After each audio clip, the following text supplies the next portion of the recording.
The city stretched beneath her floor-to-ceiling windows like a carpet of diamonds. Each light a reminder of success she had built with her own hands.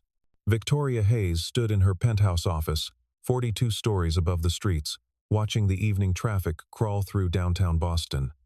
At 38, she had everything the world said mattered. Her investment firm managed portfolios worth billions. Her name appeared in financial magazines. Her closet held more designer clothes than she could wear in a year. Yet standing there, surrounded by evidence of her achievements, she felt the weight of something missing, though she would never admit it aloud. Victoria had learned early that vulnerability was a luxury she couldn't afford. Growing up, watching her mother struggle after her father left, she had made a promise to herself. Never depend on anyone. Never let emotions cloud judgment. Never be weak. She had kept that promise through business school, through brutal corporate battles, through relationships that dissolved when men realized she would never need them the way they needed to be needed. At some point, she had stopped trying. Dating became a waste of time. Love became a fairy tale for people who hadn't been disappointed enough. Her phone buzzed on the marble desk. She glanced at it, expecting another update from her assistant about tomorrow's merger meeting. Instead, an unknown number lit up the screen with a message that would change everything. "I'm so sorry. Emma's running a fever again, and I can't make it to the parent-teacher conference tonight. I know this is the third time this month. I'm doing my best here. Please understand. I'll call tomorrow to reschedule. Thank you for your patience with us." Victoria frowned. Wrong number. She should delete it. Move on. Return to the contract awaiting her signature. But something in those words stopped her finger from swiping. The exhaustion bleeding through the text. The apology that carried the weight of a man drowning in responsibility. The simple honesty of someone who had nothing left to give, but was still trying. She typed back before she could question herself. "I think you have the wrong number. But I hope Emma feels better soon." The response came quickly. "Oh God. I'm so sorry. That was meant for my daughter's teacher. I'm mortified. Thank you, though. And sorry again." Victoria set the phone down, but her eyes kept drifting back to it. Who was this person? A father, clearly. Single, probably, given the desperation in that first message. Working, worried, overwhelmed. Everything she had spent her adult life avoiding. Messiness, complication, need. Yet something about that brief exchange lingered in her mind as she returned to her apartment that night. The penthouse felt particularly empty. The designer furniture, the original artwork, the kitchen she never cooked in, the dining table that seated 12 but had never seen a dinner party. She poured herself a glass of wine she couldn't taste and stood at the window again, looking down at the city where somewhere a father was probably sitting beside his sick daughter's bed, counting the hours until morning. Across town, in a neighborhood where the buildings pressed close together and the streetlights flickered, Michael Foster sat on the edge of his daughter's bed, pressing a cool cloth against her forehead. The apartment was small, the furniture second-hand, the walls thin enough that he could hear the neighbors arguing next door. But it was clean, it was safe, and it was theirs. Emma stirred, her 7-year-old face flushed with fever. "Daddy, I'm sorry." "Hey, no apologies." Michael smoothed her dark hair back. "You didn't choose to get sick, sweetheart. It's not your fault, but you missed work again." His heart cracked a little. 7 years old and already worried about his job security. "Work will be there tomorrow. You're what matters." He kept his voice steady, even though missing another shift at the warehouse meant another conversation with his supervisor. Another notation in his file. Another step closer to the edge. 3 years. That's how long it had been since Sarah died. 3 years of learning to braid hair, pack lunches, navigate the school system, work multiple jobs, and pretend he wasn't terrified every single day that he wouldn't be enough. That Emma would suffer because he was just one person trying to do the work of two. He glanced at his phone on the nightstand. seeing the message exchange with the wrong number. Some stranger being kind for no reason. It was such a small thing, but kindness felt rare these days. Most people had their own problems. Most people looked away when they saw him coming. Saw the exhaustion in his face. The worn clothes. The markers of someone struggling. Emma's fever broke around midnight. Michael finally allowed himself to close his eyes on the couch, but sleep wouldn't come. His mind churned with calculations. Rent due in 10 days. Emma needed new shoes. The car was making a noise he couldn't afford to investigate. And he'd just lost 6 hours of pay. His phone lit up in the darkness. Another message from that same number. I hope I'm not overstepping, but I couldn't stop thinking about your daughter. Is she all right? I don't know why I'm asking. I'm not usually the type to message strangers. Maybe I'm having an off night. Michael stared at the screen. An off night. This woman, whoever she was, had no idea what an off night truly meant. But there was something vulnerable in that admission, something that made her feel human rather than just another anonymous number. He typed back. She's better. Fever broke. Thank you for asking. And for the record, I don't usually message strangers either. But tonight I'm grateful I did. Even by accident. What's her name? Your daughter. Emma. She's 7. The light of my life, and the reason I've discovered superhuman abilities to function on 3 hours of sleep. A pause. Then, that's beautiful. The way you talk about her. My name is Victoria, by the way. Since we're no longer strangers, Michael. And thank you. She's everything. Her mother passed away 3 years ago, so it's just us now.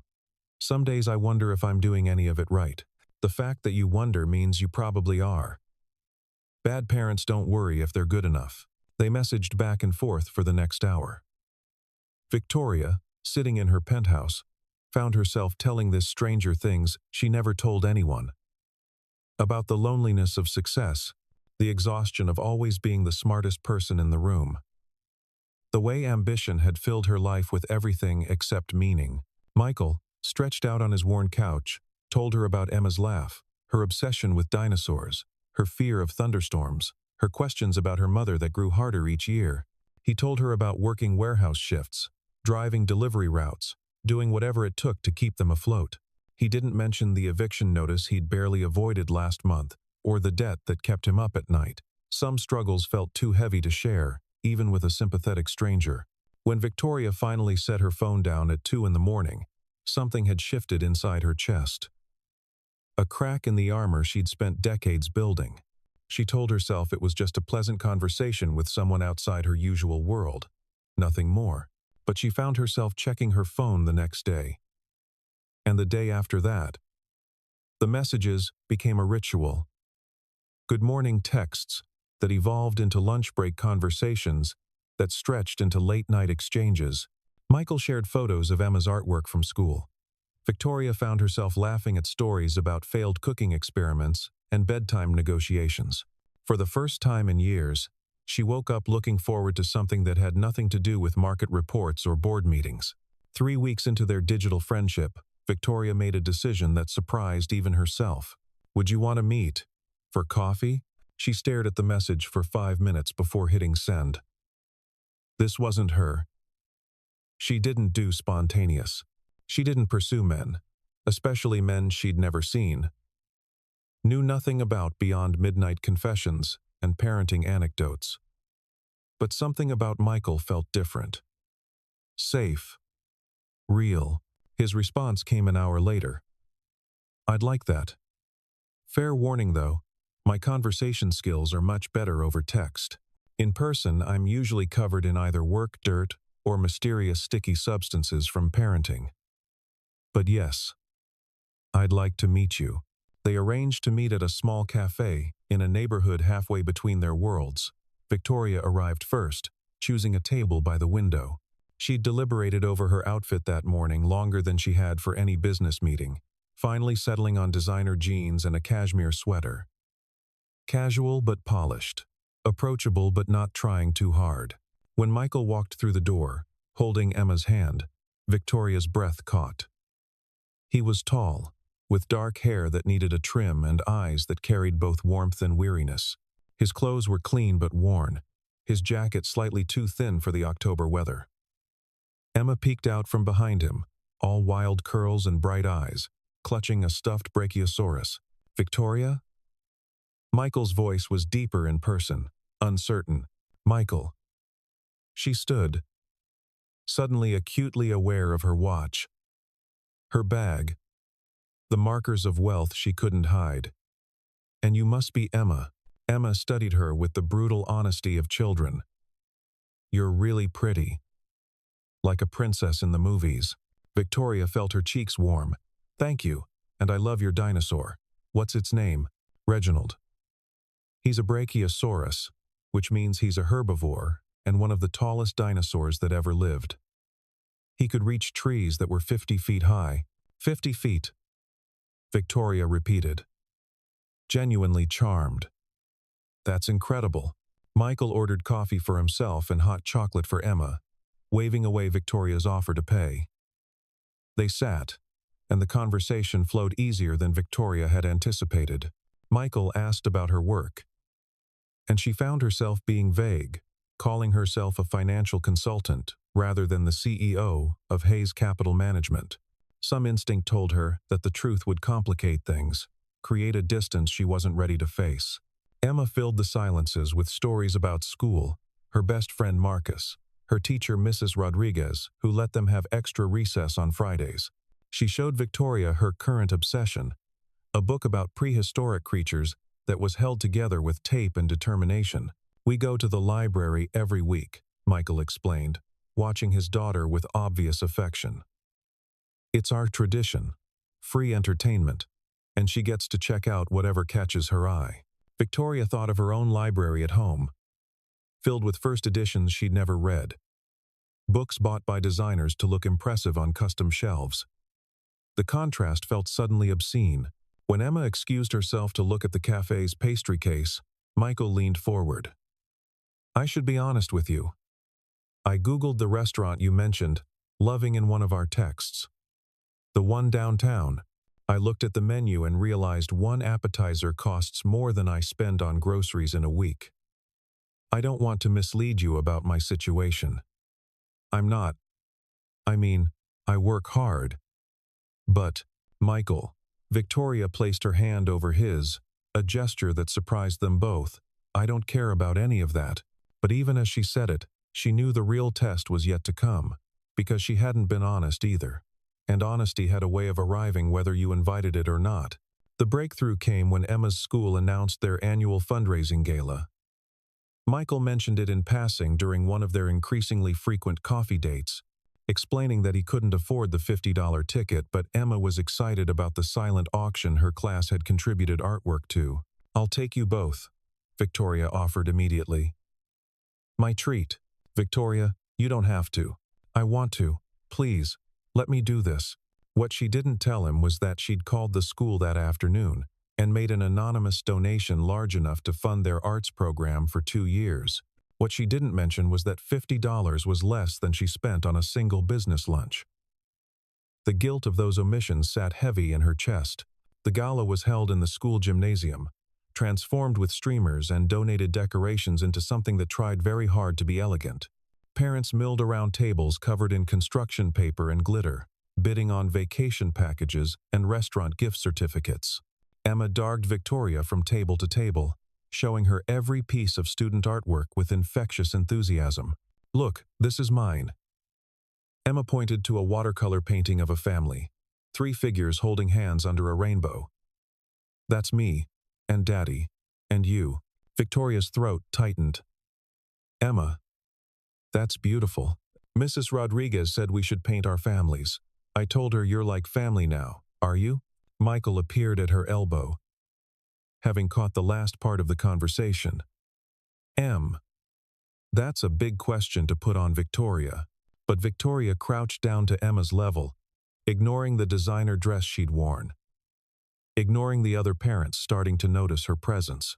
I'd be honored to be part of your family, if you'll have me. Emma threw her arms around Victoria's neck, and something in Victoria's chest cracked wide open. This child, who barely knew her, offered love with the uncomplicated generosity of someone who hadn't learned to protect herself yet. It was terrifying. It was wonderful. The evening shifted when Rebecca Foster, Michael's sister-in-law, arrived late with her husband. Victoria watched the interaction from across the room. The stiff way Rebecca greeted Michael, the pointed glances at Emma, the conversation that clearly carried tension. Later, Michael explained, "Sarah's family never forgave me for Emma. They think I trapped their daughter, ruined her life. Never mind that Sarah and I were married 5 years before Emma was born. That we planned her, wanted her. After Sarah died, they tried to take Emma away. Said I wasn't capable of raising her alone. We barely survived that court battle. Michael, I had no idea. I don't like talking about it. But you should know. Emma's had enough trauma.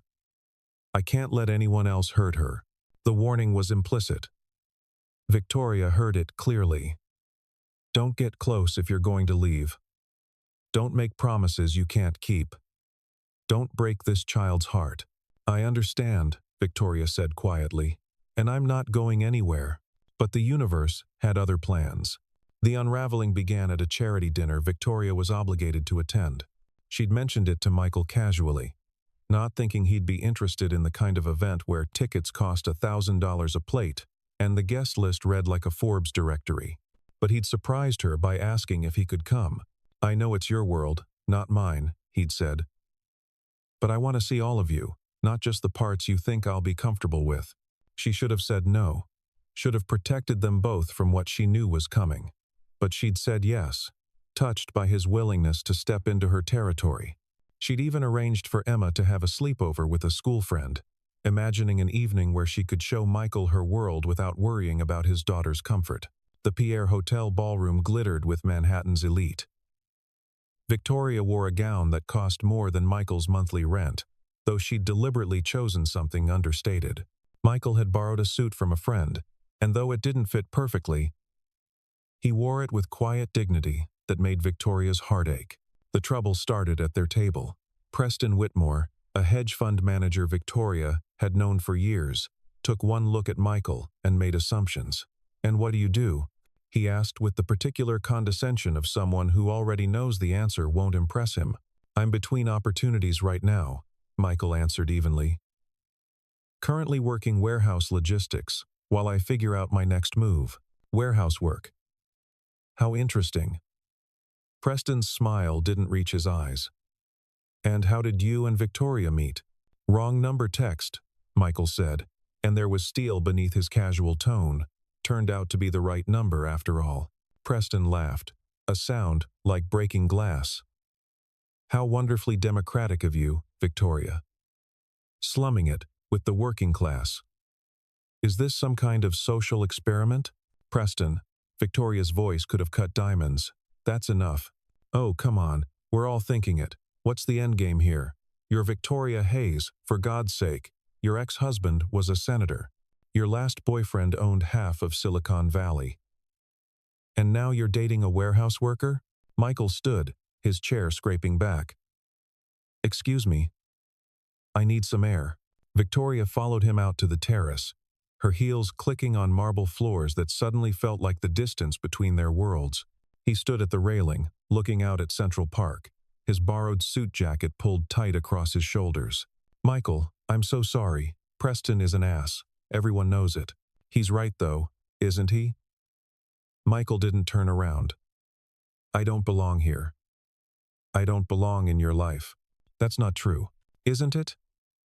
Now he did face her, and the pain in his eyes made her flinch. "Victoria, I just figured out who you really are. Victoria Hayes. Hayes Capital Management. I saw the banner inside advertising your firm as a platinum sponsor. $25,000 contribution. That's more than I make in a year. I was going to tell you. When? After I'd fallen completely in love with you? Oh, wait. Too late. He laughed bitterly. I'm such an idiot. I actually thought we were equals, that you saw me as a person, not a charity case. You are not a charity case. Michael, please. You're the most real thing in my life. The only real thing. I'm a single dad, living paycheck to paycheck. You're a millionaire who owns a penthouse. We're not living in the same reality, Victoria. I was just too stupid to see it. He walked away, and she let him go, knowing that following him would only make it worse. Inside, the dinner continued. Victoria returned to her table, smiled through conversations, wrote checks for causes she barely heard. But inside, she was fracturing. The next morning, she woke to find Michael had blocked her number. A text from an unknown number came instead, one line that destroyed her. Emma's asking for you. I don't know what to tell her. Please don't contact us again. Victoria had built an empire by being decisive, by trusting her instincts, by never backing down. But this was different. This wasn't a boardroom battle or a market strategy. This was about a man who had every reason not to trust someone like her, and a child she'd grown to love in the space of a few months. She spent the next week drowning in work, taking meetings back to back, staying at the office until midnight. Her assistant commented that she seemed more intense than usual, which was saying something, but work couldn't fill the space Michael and Emma had occupied. Nothing could. The breaking point came during a board meeting. They were discussing a potential acquisition, millions of dollars at stake. Strategies and projections filling the room. Victoria sat at the head of the table, listening to her executives debate the merits of hostile versus friendly takeover, and realized she didn't care. Not about this deal, not about any of it. She'd spent her life building this empire, and for what? To sit in rooms with people like Preston. To measure her worth in portfolio values. To die alone in a penthouse surrounded by things that meant nothing. Victoria? Her CFO was looking at her with concern. Your thoughts on the Henderson proposal? Cancel it, she heard herself say. Cancel what? All of it. The acquisition. This meeting. I need to go. She stood, walked out of her own boardroom, left 15 executives staring after her in shock. In her office, she called her driver, gave him an address in a neighborhood he'd probably never been to, and didn't care about the concern in his voice when he questioned if she was sure. The apartment building was 5 stories of weathered brick in a part of Boston, where the storefronts had bars on the windows and the sidewalks needed repair. Victoria climbed the stairs to the 3rd floor, her heels echoing in the stairwell, her designer coat completely out of place. She stood outside apartment 312 for a full minute before knocking. Emma answered the door, and her face lit up like sunrise. Victoria. You came back. Daddy said you were busy being important, but I knew you'd come back. Michael appeared behind his daughter, and the look on his face when he saw Victoria standing there in his doorway, tears streaming down her cheeks, was something she'd remember for the rest of her life. I'm sorry, she said. I'm so sorry I wasn't honest from the beginning. I was scared. I've been scared my whole life of needing someone, of being vulnerable, of being rejected. And then I met you and Emma, and I was terrified. Because I'd never wanted anything as much as I wanted this. You. Both of you. Your life, your world, your beautiful, messy, real world. Victoria. Michael's voice was rough. You can't just show up here and, I know I'm from a different world. I know there are challenges. But Michael, I don't care about the money. I don't care about any of it without you. I'd give up everything I have for one more morning having coffee while Emma tells me dinosaur facts. I'd trade my penthouse for this apartment if it meant being part of your family. I love you. Both of you. And I'm sorry it took me this long to say it. Emma tugged on her father's shirt. Daddy, she loves us. You have to say you love her back. That's how it works in all the movies. Michael rubbed his face, and when he looked at Victoria again, his eyes were wet. It's not that simple, Emma. Victoria lives a different life than we do. So let her live our life. There's room."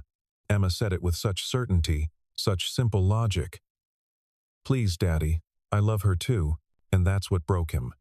Michael opened the door wider, and Victoria stepped into the tiny apartment that smelled like coffee and crayons, and felt more like home than any place she'd ever lived. They talked for hours. Michael's reservations weren't about pride, she learned, but about protecting Emma, about not wanting his daughter to grow up in a world where she'd be judged for her father's bank account, where love came with conditions. Victoria listened, really listened, and understood that this wasn't about her proving she'd slumming it or playing at poverty. It was about her genuinely joining their lives, adapting to their reality, rather than expecting them to adapt to hers. "I want to be here," she said finally. "Not in my world bringing you in as guests. Here. Part of your life, your routine, your struggles and joys. I want Emma's school pickup schedule on my calendar. I want to worry about sick days and homework and dinosaur obsessions. I want a life that matters, Michael. And the only place that matters is wherever you two are. What about your company? Your career? I'll figure it out. I have excellent people. They can handle the day-to-day. I've spent 20 years building that business. Maybe it's time to build something else." Emma climbed into Victoria's lap, something she'd started doing during their coffee dates. "Are you going to be my mommy?" The question hung in the air, huge and terrifying and wonderful. Victoria looked at Michael, saw the fear and hope warring in his face. "If your daddy and I can figure this out, if we can make this work, I would love nothing more than to be your family, Emma.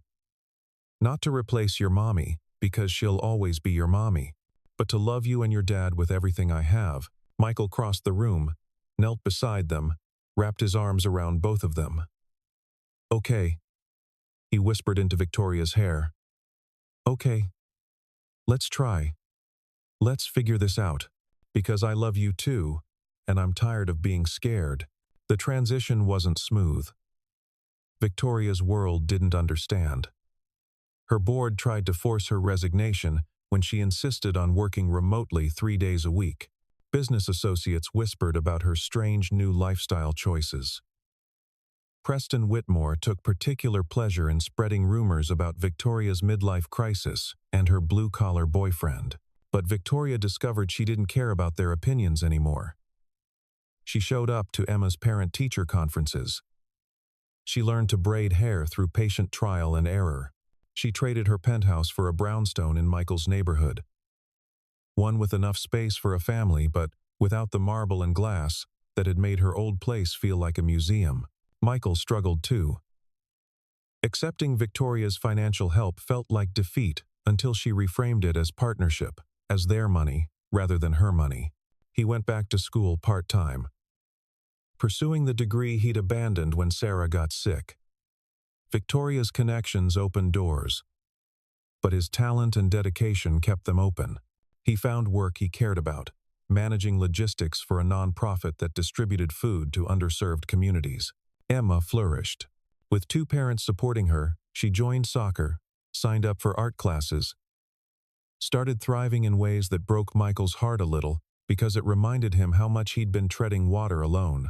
1 year after that first wrong number text, Victoria stood in a small chapel, wearing a simple white dress that cost 1/10 of what her usual wardrobe did and felt 100 times more right. Michael waited at the altar, looking at her like she was the answer to prayers he'd been too afraid to voice. Emma stood beside him as a junior bridesmaid, holding a bouquet and barely containing her excitement.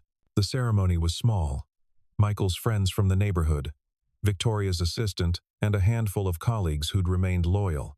The absence of Victoria's society friends was notable, and she didn't miss them. When it came time for the vows, Emma insisted on reading something she'd written. Michael and Victoria hadn't known about this addition to the ceremony, but they watched as their daughter stepped forward, unfolding a piece of paper covered in careful 7-year-old handwriting. "My daddy used to be sad sometimes," Emma read, her voice strong for someone so small. "Even when he smiled at me, I could tell. And Victoria used to be lonely, even though she had lots of money and fancy things. But then Daddy sent a wrong text message, and it turned into a right message. And now we're a family. I think sometimes the best things happen by accident.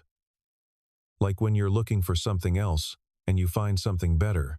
Victoria's not my real mommy, but she's my real family, and that's what matters. And I'm really glad Daddy can't text right because now I have two people who love me and they love each other, and we're all happy. The end. There wasn't a dry eye in the room. Victoria knelt down and pulled Emma into a hug, not caring about wrinkles or mascara. Just holding this child who'd taught her what mattered. Michael joined them, wrapping his arms around both of them, and the pastor had to clear his throat twice before they separated enough to continue the ceremony. The reception was held in the community center, decorated by neighborhood volunteers. Instead of a 5-tier cake from a fancy bakery, they had cupcakes from the shop down the street, each one made with love by Mrs. Martinez, who'd forgiven Michael after meeting Victoria and realizing her intentions were genuine. Instead of a string quartet, Emma's school friend's father played guitar.